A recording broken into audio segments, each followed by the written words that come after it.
¿qué consejo tú le das a la gente para que oiga la voz de Dios, la palabra de Dios? Correcto.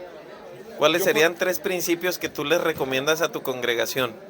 Bien, antes de decirlo, yo por mucho tiempo pensaba que tenía fe y era pensamiento positivo, hasta en que me hice un compromiso de estudiar la Biblia de manera sistemática y la palabra de Dios empezó a provocar fe en mí. Entonces, si quieres aumentar tu fe, no es a través de una oración que yo pueda hacer por ti, es a través de oír la palabra de Dios. Entonces yo te aconsejo que primero, personalmente, en casa, tengas una inclinación genuina por estar estudiando la palabra de Dios de manera sistemática con un plan de lectura. Segundo, en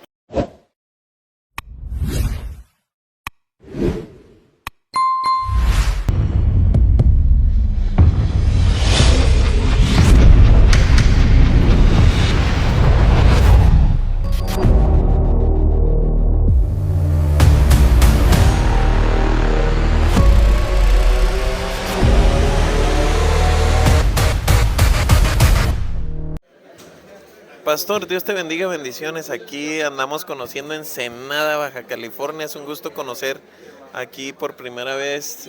Andamos aquí visitando tu congregación. ¿Cómo se llama aquí? ¿Conexión? ¿Cómo? Se llama Horizonte Horizonte Colectivo. Colectivo, ok. Horizonte Colectivo. ¿Cuál es su nombre, pastor? Yo soy pastor Hugo Limón. Hugo Limón, ok. ¿Cuántos tiempo tienes aquí ya pastoreando?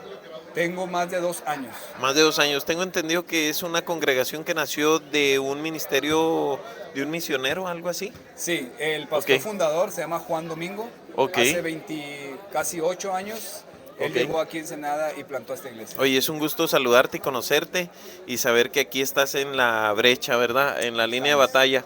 Oye, pastor, ¿tú cómo ves la palabra sobre la fe? Porque es un don de Dios, es una armadura, ¿qué más viene siendo? Es una fe para salvación.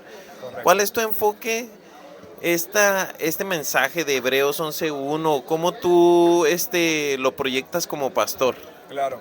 Primero recordar que el autor de la fe es Jesús, el autor y consumador de nuestra fe.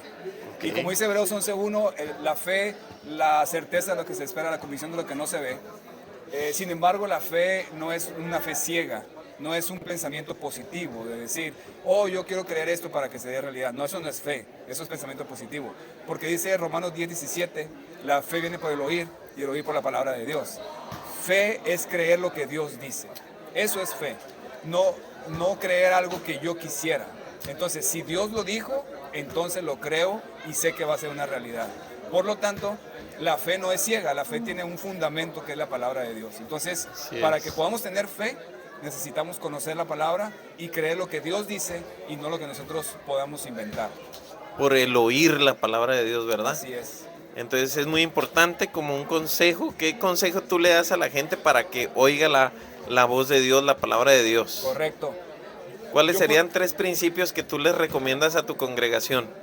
Bien, antes de decirlo, yo por mucho tiempo pensaba que tenía fe y era pensamiento positivo, hasta en que me hice un compromiso de estudiar la Biblia de manera sistemática y la palabra de Dios empezó a provocar fe en mí. Entonces, si quieres aumentar tu fe, no es a través de una oración que yo pueda hacer por ti, es a través de oír la palabra de Dios. Entonces yo te aconsejo que primero, personalmente, en casa, tengas una inclinación genuina por estar estudiando la palabra de Dios de manera sistemática con un plan de lectura. Segundo, en tu congregación, que sea una iglesia que realmente enseñe la Biblia y no te pierdas ninguna oportunidad de ir a escuchar una enseñanza de la palabra. Y número 3 es ponerla en práctica, porque si no la pones en práctica no va a ser fe, va a ser solamente información. Ponla en práctica y tu vida va a ser transformada y tu fe va a aumentar.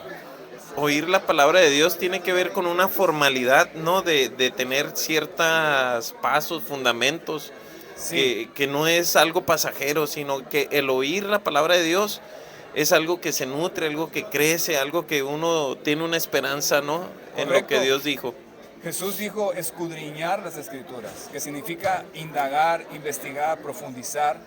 Y además dijo, si ustedes permanecen en mis palabras, entonces serán mis discípulos. Ok. Entonces realmente permanecer en su palabra y creerlo es lo que va a transformar tu vida y te va a dar fe. Pues un gustazo, pastor, aquí estar saludándote y conociéndote así de improviso, aquí en Ensenada, Baja California. Pues un gusto saludarte y saludar a mis amigos a través de este medio. Gracias a ustedes. Saludos a todos en el canal. Dios les bendiga, bendiciones. Nuevamente bendiciones, hasta luego. Chao. Bye.